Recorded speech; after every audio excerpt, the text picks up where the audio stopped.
Ladies and gentlemen, thank you for joining Decoding Customer Data to Redefine Success in Category Management with founder and CEO of Centricity, Michael Brackett. As a reminder, if you have any questions throughout the conversation, please submit them using the Q&A button on the bottom of your screen. Thanks so much, Drew, and thank you all for joining us for today's conversation. I'm excited to have Mike here with us today. We at Coresight have hosted many digital events spanning, kind of the life cycle truly of retail, real estate, and technology. And Deborah Weinswig is founder and CEO of Coresight Research. We're very honored to have Mike Brackett, who's the founder and CEO of Centricity, who started his career at the really ripe old age of 9 in his family's IGA supermarket in Maine. From there, he started stocking shelves at Ahold Delhaize during college, and he then basically spent the next decade there as well. He's truly, kind of a grocery guru, right? He's held every role from overnight stock crew to store manager, up to being their youngest ever category manager in charge of, almost $1 billion portfolio at the age of 28. He founded Centricity, it's really interesting to hear, and we'll hear more from him shortly, to solve this idea of this glaring data gap that he found as his, kind of time spent in grocery. And truly the goal is creating a customer-centric, centric data set for modern retail and CPG. So with that, Mike, I'd love to thank you so much for joining us today. Yeah, Deborah, thank you for having me. A pleasure to be here. And that's a great introduction, as you said. So really started my career at 9 years old. My parents both worked for Kroger supermarkets, ironically, and had this audacious idea when I was 9 that they were going to sell their stock in Kroger, use that as working capital, and move my family to Maine, of all places, to start a small supermarket. So they did. And, at 9 years old, I obviously wasn't going to be home by myself, so I kind of just grew up in their store. And so, with that unique experience from a really young age, I knew as a young man that I kind of wanted a career in that industry, which, as an 18-year-old going into college could be perceived as kind of odd. But, started off stocking shelves at Hannaford supermarkets in the greater Portland, Maine area, and did everything with them from, they have a leadership training program that spans you basically every hourly and salary role within the retail organization, with the idea being, and I give them kudos for this, by the way, but with the idea being that, look, maybe you'll be leadership someday, but guess what? We make our money in the stores, and you need to understand how those function. So had the privilege of that, and like you said, went through store management, all of those sort of things, and then came into so at that time, Delhaize America was merging with Royal Ahold. So came into their corporate organization and did a lot of different things. But like you said, what's really relevant to Centricity was their youngest ever category manager. So really did what it is category managers do, right? Really saw a huge influx of innovation in the market, negotiated costs, negotiated promotional terms, and tried my best to use data to make really customer-centric decisions. And it's those experiences that led me to found Centricity. Mike, I think we had talked about as we were preparing for this, I started off on Wall Street covering the grocery sector, the supermarket sector. And where I was intrigued, first of all, as the whole purpose of the call is around data, but just the amount of data, right, that the retailers truly had at their disposal to make better decisions. And when you're dealing with a perishable product, nothing can be more important. So truly connecting that, can really, drive not only top line, but also more importantly, maybe the bottom line as well. How, on your kind of data discovery, if you will, sure, where have you found the greatest opportunities to utilize data in grocery, and why do you think it's kind of taken us this long to get here? I think a lot of it, and we've talked a lot about this, candidly, even from raising money for Centricity, the obvious questions came up as to why now. And I think a lot of it is timing with e-commerce disruption in brick and mortar. You don't have to look past any sort of headlines to realize that this is real now. And so even when I was at Ahold, a lot of the stuff we would talk about was, that's great that you can partner with Instacart, click and collect, curbside, all of that's fantastic. And those are just table stakes now. But we really talked about, what do we do for 98% of where our sales are still happening, and that is in our stores. So how do we arm people like myself with the data that an Amazon sort of disruptor can see? And so so I think that the timing is just right from disruption, and also just from the amount of data that exists today and the technology to take that data and make it actually actionable to a guy like me. You know, I always like to used to say, you know, I sold milk and eggs for a living, so I'm certainly not the guy to be the architect of a complex data company, but we knew from a product standpoint, if we could work backwards from that, and we could take this data that we have at Centricity and we could make it actionable to my 28-year-old self, then we could probably create something really special. So I think it's disruption. It's brick and mortar retailers really starting to think about, you know, beyond the online disruption, how to create that personalized experience that companies like Amazon and D2C companies have really created for themselves, and how do we recreate that in store, and how do we speak to our customers in that sort of personalized kind of way? Well, the opportunity to, first of all, in many cases, right, there's not only items that, you know, kind of vendors, you know, have, you know, kind of invested into to be promoted or to be identified to the consumer, and the consumer wants to find those and try them. But then there's also this idea, right, as we are all, you know, kind of, well, many of us, and many right now are increasingly kind of watching what we eat. And, you know, just from a data-driven perspective, but that also differs, right, by geo, by store. And as you think about this kind of role of category manager with those complexities, how has it changed from when you were 28? Well, I think, you know, again, I think a lot of that comes down to supply chain constraints. I mean, I think a lot of us would love to have a store-by-store specific assortment, but hyper-localization is a problem that doesn't go away. And so I think what we're really trying to solve is we're really trying to give kind of a micro-market, customer-centric, forward-looking data set. What's changed for me is that, you know, just speaking from my own experience being category manager, you know, we had, to your point, all the data in the world, but what we had was syndicated data. We had data that was coming from the two, you know, large, obvious syndicated data companies in the world. And the problem that I found with that is that, number one of my biggest jobs was finding new innovation, right? There's a lot of things specifically for larger categories that are just table stakes. So I did dairy, and look, everyone's going to promote the same items at the same holiday at more or less the same competitive price point. So again, that's table stakes. And if you don't do that, you're going to get trampled in the market, and, you know, shame on you. But where we really saw opportunity was on the fringe of that, right? So how do we take this sea of innovation, and how do I make the right bet, and how do I be the right person in the right market with new innovation? And it was incredibly problematic. You know, again, for unlaunched items, of course, syndicated data relies on sales data.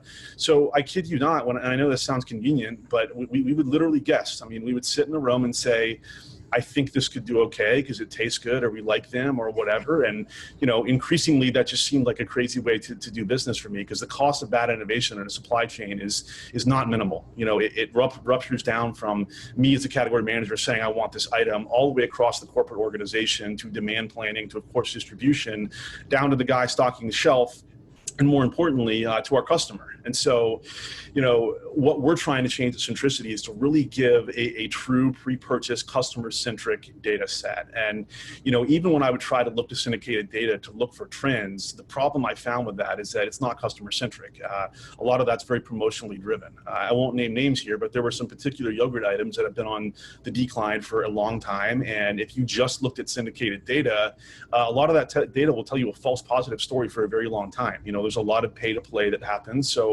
if guys like myself and all of my peers in the market accept money and put it on the front page of our ads and in every single end cap in our huge distribution centers, then we're going to sell a lot of it. But the problem is you could do that with anything, and you could sell a lot of it. And so syndicated data kind of ingests that data, regurgitates it back to me as a decision maker, and tells me a false positive story about what trends really are in my markets and what my customers want. And the problem with that is the market always corrects. So that's kind of the game, right? Is you try to hedge your bets and you try to get out of it before anybody else does and into the new innovation. But from what I saw, there truly was no customer-centric data set. And that is one of the founding principles of the company, is to take, again, the 28-year-old me and all of my peers, and not just in the food vertical, but all verticals that require category management, and kind of level the playing field from an e-commerce disruptor standpoint, and give them that true customer-centric data set. So, right, customer centricity means many different things to many different people. Mike, for you, what does that mean? And if you can, you know, kind of tell us where centricity is today, and what's your vision for the future? Yeah, so number one, one of the founding visions and principles of the company is that we believe that the brick and mortar retail landscape has changed forever and likely isn't going to go back to the way that it was before. And I want to clarify here, like, we do not believe at all the brick and mortar retail is going away. Frankly, I think that's a ridiculous sentiment, but it's changed. And I think the main reason for that is the relationship between retailer and customer has changed, right? It used to be that we as the retailer, especially if you had 2,000 plus stores, we kind of told you what new innovation was. You showed up to our stores one day, we said, hey, guess what? This is new. And you said, excellent. And you bought it. And even if you went across the street, it's likely the same stuff, but that's no longer the case. That's been flipped on its head.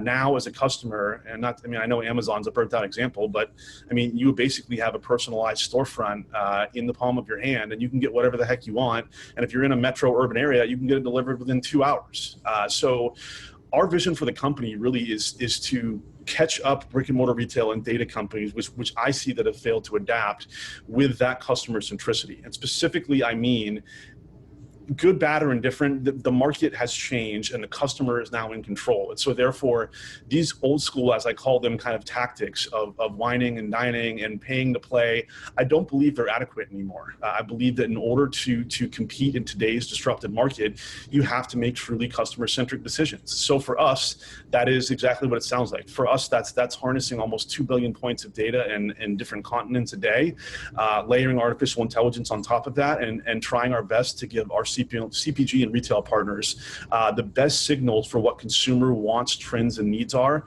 so that ultimately they can get the right item in front of the right person at the right time. I just really think that, again, the consumer just doesn't care anymore. We have so many options with D2C, with e-commerce, particularly in urban areas, that that old way of doing business has just passed, and leaders need to adapt. So it's our long-term vision for the company that we allow them to do that, and more explicitly that we give CPG companies and retailers a common language to speak. A lot of what I would deal with is, it's funny, because presumably both large syndicated data companies would be seeing the same set of data, right? It goes through a register. It only happens once, but inevitably if someone's with company X and someone's with company Y, they come to the table and there's differing data. How are you even supposed to have an intelligent conversation about your business if you can't agree on one sort of metric? So it's really kind of leveling that playing field and agreeing on both sides of the table that we want to do what's right for the customer and giving them the data to take action on that. That's the ultimate long-term vision of the company. So if we kind of take one step back and think about everything that needs to happen for, kind of the magic to take place, how does this start to change the supply chain and, the relationships between the retailers and the suppliers? So supply chain is a really great question. As I kind of alluded to before, unfortunately, there's only so much you can do that viably makes sense. If you're a grocery retailer and you want to have something come through your normal supply chain, it has to be slotted in your warehouse, right? And for a perishable, I know at least for us, those slots were absolutely at a premium. And so in order for you to justify that, you need a certain amount of distribution in your supply chain to warrant that. So I think a lot of what I've seen, and we've already seen signals of this in the market, but you look at companies like Americold, right? They've been around forever, but they basically have, for lack of a better term, a white label distribution centers. We've already seen companies like Ahold Delhaize kind of behind the scenes quietly sign contracts with them.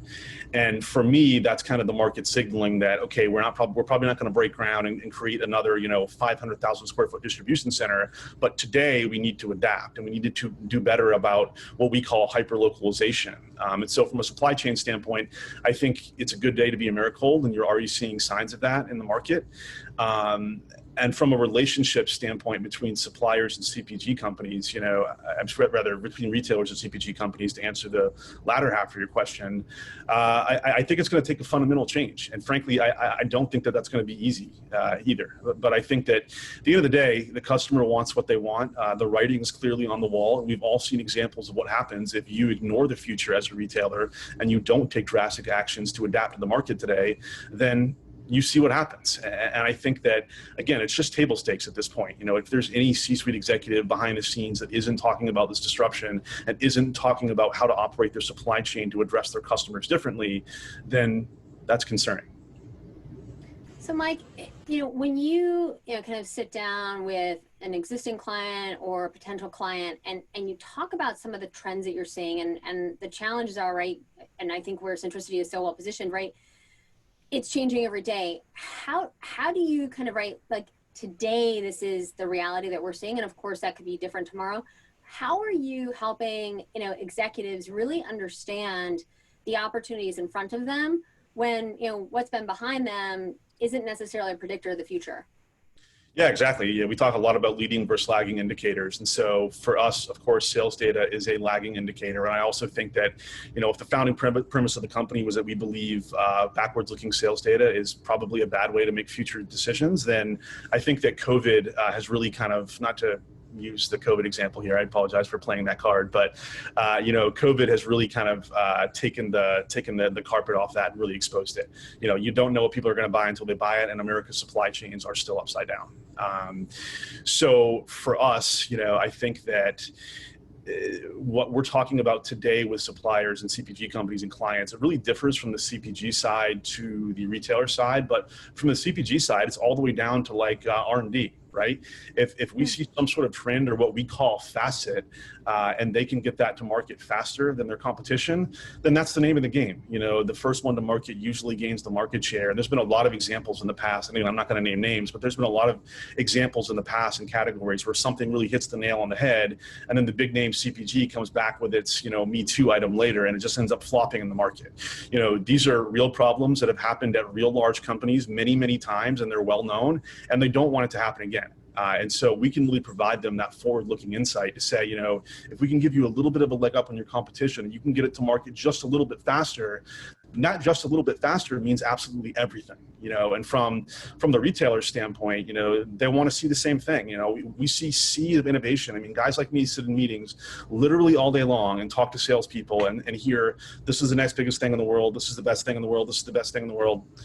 Is it or is it not? I don't know. But of course that, and of course I'm not going to go back to the sales data comment because we understand that. But with our data, they can really kind of hedge their bets in that regard and say, okay, of the sea of innovation, where is there actually a want and a need? And furthermore, perhaps it doesn't make sense to blitz to my entire supply chain, but it also might not make sense to just totally mull over. So what markets does it make sense in?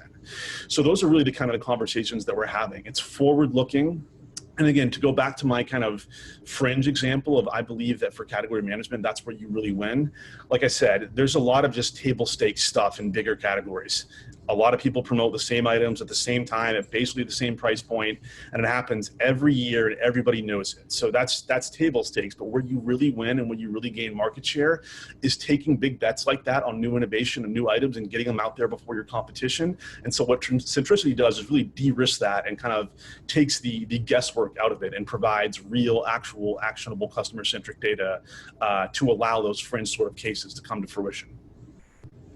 How, right, with the continuous growth in own label, private label, and in this environment where in some ways, right, the retailers have, greater, ability to impact their on-shelf availability, how are you working with the retail? Because right now, right, that is, kind of mission critical, not only in terms of driving consumer confidence, but, allowing consumers to purchase at least the category or the item that they need or want. How are you impacting the kind of private label, own label side of things? And are those conversations different, or is that kind of process any different than working with the national CPG companies? That's a great question, actually, because you're right. Of course, every brick and mortar retailer wants to have a great private label business, right? It's more profitable. It creates loyalty. It creates brand loyalty. At the end of the day, like I said, we make more penny profit off it, so that's not for nothing. But a lot of us try to figure out like what in the heck is going on at Trader Joe's, for example. Number one, you can't see any of their data. They don't sell to syndicated data companies. Number two, they don't really have national brands except, I live in Manhattan. I live on 24th and 6th, and people will literally line around the block to get into Trader Joe's. And I've always said, I don't care if everything in that store is free. I'm not waiting in line for it. But the point is, people do, and everything is private brands. So they've created this incredible brand loyalty. And what they've really done is they've created unique items that you cannot find find any place else than Trader Joe's, right? So they've really created their own brilliant R&D department, created an amazing in-store experience, unique items that you can't get anywhere else. And so it keeps people coming back. And so the larger brick and mortar retailers kind of have those similar sort of conversations with us. And that's how can we recreate that? And that really goes back to the R&D function, because really in our brands or a private brand or white label, whatever you want to call it, department within a large enough retailer, they really are their own little CPG company, right? And they have a lot of weight they can throw behind it, a lot of negotiating power. And again, if you can get something, not just a Me Too item, but if you can get a truly unique private brand item to market for anybody else and your customers love it, and they come to you just for that, I mean, the ramifications of that are huge. I mean, you get the entire cart. I mean, and you really kind of recreate that magic that Trader Joe's have done such a good job of doing. So it's a really similar sort of conversation with R&D, but something that we're really excited about exploring more with our partners as well, because I know how important that is to retailers. And Mike, as you've built Centricity, can you kind of give us a little bit of a window into the soul of the organization? And, from a culture perspective, just, we'd like to know a little bit more. Yeah, so we've grown really fast. So it wasn't that long ago that it was me and my co-founder, Jason Nichols, who was formerly the head of AI for Walmart. We were staring at each other on a WeWork in 23rd Street, having no idea what we were doing. And, we've come to market very fast. And I think that we have a product here that's really ready for the market. So our culture, we operate on 2 different continents right now. So we operate in New York City and in Lagos, Nigeria. That was a very intentional decision for us. To be candid with you, it was not easy to stand up a company, B, find an office, C, interview remote, learn about cultural differences, all remote. It's been kind of a pain, but it was something that we very intentionally wanted to do. And that's because, something that I learned early on into doing this is, unfortunately, artificial intelligence is not magic. It requires lots of human intervention, training data. And so when we thought about the people that we want to do that, look, there's 100,000 companies out there that will do software development for you that are annotation services. And we decided to kind of eat it up front and keep that all in-house. And that was really, number one, we wanted the intellectual property. We believe that we're operating kind of on the fringe of what's possible as it pertains to data annotation and NLP. And I want Centricity to own that. But furthermore, we really want the culture to be all Centricity. We don't want anybody to feel like they're a third-party company or they're a vendor or they're any different because they're in New York City. So we very explicitly have tried to create an inclusive culture, and that starts with me from the top down, to know that no matter what continent you're on as we grow, that we really are one company working towards one goal, and that is helping brick and mortar retailers make, again, truly customer-centric decisions in a truly disrupted time. Great. No, that's fantastic. I'm going to ask one more question and then we'll address audience Q&A. For any of you who have a question, please use the Q&A function at the bottom of your screen, and we'll get to your questions in just a second. So building on that, Mike, in terms of, you're coming to market with a unique solution. Centricity itself has a very unique organization. How, if we think about, kind of what's next, and this idea of really having a positive impact on not only the supply chain, but in many cases, you could start, Centricity yourself could start to be a bridge from a retailer and supplier perspective. How do you think about all that coming together? Yeah, well, we're kind of doing that today already. So I think when I think about growth and expansion for us, we're in the food vertical right now, but like I said, we believe that our technology is applicable well outside the food vertical. Category managers at Lowe's and Home Depot have the same problems that I did, likely amplified. We think about retail drug as well. So again, we kind of hope to become a common language between the 2 suppliers, but expansion, I believe, could also go into demand planning. So if again, you're taking in a new item and trying to project what it's going to sell, we believe that if we can quantify our intent metric to actual sales movement over time, that's a really powerful metric too, and that also increases trust between supplier and retailer as well. If we can have that data and those kind of item rollouts happen a little bit more flawlessly with less out of stocks, the further we can kind of ingrain ourselves into that solution from end to end, we believe it's going to be beneficial, of course, for us, but also for retailer, supplier, and most importantly for customers. Great. All right. So our first question from the audience is, can you tell us, I think you just referred to it, but can you tell us a little bit more about your intent metric? Yeah, absolutely. So we take in, we have proprietary relationships with publishers and DSP, data service providers. And so we take in a billion points of data today in the United States and a billion points of data in Canada. And we do what's called facet-based sentiment analysis on it, where we have human beings that apply the, rather kind of monitor the raw internet traffic, take the relevant metrics off of that, taxonomize that, break down the attributes of that product into facets, and then apply sentiment to that. So it's not always a positive metric. Sometimes it's quite the opposite. It's negative. We then layer NLP and artificial intelligence on top of that, geolocate it, and then also taxonomize that to a way that a retailer and CPG company is used to seeing. So our magic really happens in taking this, incredible amount of data and then really kind of applying sentiment to it, geolocating it, and synthesizing it in a way that someone like myself can actually make decisions on it. Great, thank you. And then next question relates to, you spoke about the grocery industry, home improvement. Do you see an opportunity to help with the fashion industry? I'm paraphrasing. So, kind of footwear, accessories, apparel, how can Centricity kind of support that industry as well? Absolutely. I mean, if you think about it, I'm not going to claim to be an expert in the fashion industry, but if you think about it, I mean, it really is kind of an R&D department in itself, right? You're always trying to decide and look, what is the next biggest trend, in which market, in which stores. We believe that our technology is applicable to that as well. So to directly answer the question, certainly fashion. And we think a lot about retail drug as well. You take someone like Walgreens, who has 9,500 locations in the US. And I personally have not bought razors or deodorant in a store in a very long time. So I think that the disruption that we felt in food, I think we were actually a little bit insulated to it. So we think that kind of disruption is much more complex. And again, because they operate in so many different and complex markets, we believe as our technology grows, it'll be well applicable outside of food. So certainly fashion, as well as the other ones that I've described. Great. I think we addressed this, but let me ask it, and you may want to kind of take another stab. What is the impact on localized assortments? The impact on localized assortments is really just that, I'll use my old example. I manage stores that were in the greater Portland, Maine area. Well, you could drive 10 minutes or 15 minutes to Buxton, Maine, and you have a completely different consumer.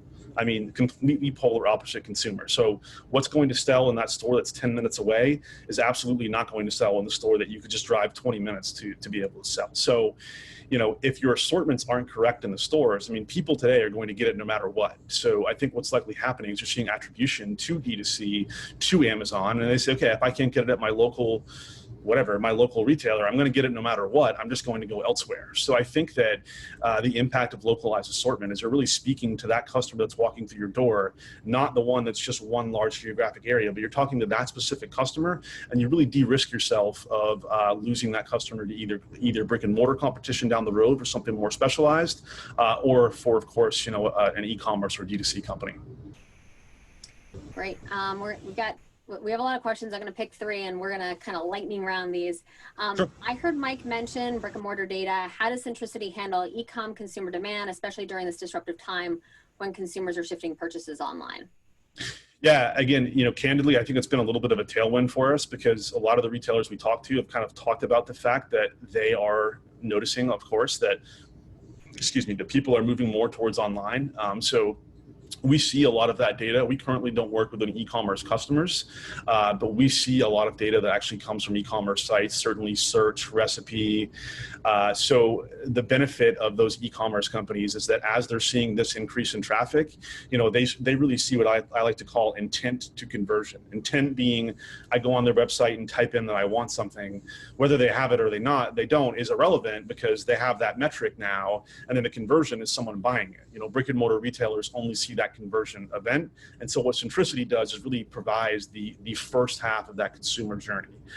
So as that's amplified, we're kind of taking that narrative and bringing it to brick and mortar retail because we see the same sort of data. And in many instances, unless you're Amazon.com, we see more data and we can make it more actionable. So we're really kind of trying to take that approach as well. Great. What is the type of impact you believe Centricity can have on reducing stockouts and excess inventory? Also, how do you see Centricity solving the problems, and this is actually good, mistrust between retailers and their CPG suppliers? Yeah, both great questions. So to answer the former, like I said, when you're taking, number one, if you have the right items in the right stores, you should have a lot less out of stock and demand planning issues because those items are moving more predictably. Number two, a lot of the out of stocks that I think that we would see was during planogram reset cycles, which is really a continuous cycle. In any particular supermarket, one part of the store is always being reset constantly. And so, when you take new item into your supply chain, basically all the time, you don't really have any idea what it's going to sell because, again, it's never sold. So you take some sort of comp item and you make a guess on it and then hope that it does well. And lots of times it doesn't, and that results in out of stocks. And that really kind of trickles down the supply chain to the CPG side. If they under forecasted that or they can't produce it far enough, then that ripples all over the entire country and you have sustained out of stocks. So we believe that if we can tie our intent metric, this pre-purchase intent, back to what something's actually going to move, then we can help mitigate a lot of that disruption throughout the supply chain and the loss of products. And so that really ties into the second half of it, is how can we create trust and collaboration. I think that it's having a common language. Again, like, everyone has differing needs and wants, and I think that if you can agree on the need of we all want to do what's best for our customer, and here's a data set that speaks to that, then that inherently breeds trust. Again, if you can come in to a sales meeting armed with data better than, and I would see this all the time, like, hey, we did a panel and people loved it. Like, okay, like, that's not really compelling data. Or we would get a lot of like, hey, we launched in San Francisco, we did great, so now we want to be carried on the East Coast. And we'd say, okay, well, those are two explicitly different markets, So I believe that with our data, you can really come into a meeting armed with data that says, not in a panel, not in some mall in Milwaukee, not on the West Coast, but in your actual operating market, I can prove to you that customers want this and need this in your stores. And I'm not just selling you this because my boss told me to, but I'm selling you this because we think that collaboratively, this is what's best for your customer. I believe that conversation inherently breeds trust, and I don't believe it's easy to have that conversation today with the data sets outside of Centricity that are available. Great, and then we're going to tie it up with, there's so many good ones, but one last question. Thank you, Mark. Can you explain what attributes or signals you are using for training data to predict future innovation or future sales projections? Yeah, it's a great question. So when we thought a lot about, look, Centricity is not the first company that's wanted to predict what people are going to do before they do it. People have wanted to do that since the beginning of people buying things.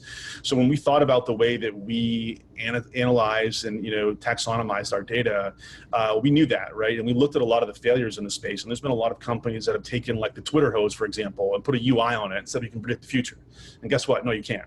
Or a lot of companies that would just scrape social sites or scrape websites and things of that nature. So we do what's called, and I think it's important to understand not to give away our secret sauce here, but we do what's called facet-based data analysis. And that is, we strip off the attributes of a product and in an interaction that we see and apply sentiment to that.